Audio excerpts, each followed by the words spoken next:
there, so you want to know how you can simply go ahead and add bots to your Discord server. This is going to be the only video that you'll ever need to watch on the internet. So with that being said, let's get straight into the video.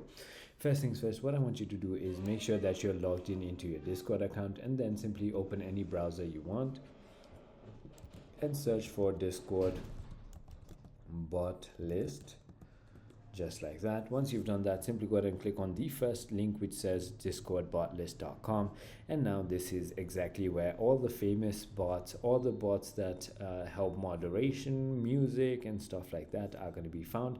You can simply click on add bot and then simply go ahead and close the ad, and then simply click invite Dan Kamima to or invite the XYZ bot to your server, and then it's going to take you to another page where it's going to ask you to go ahead and authorize the invite.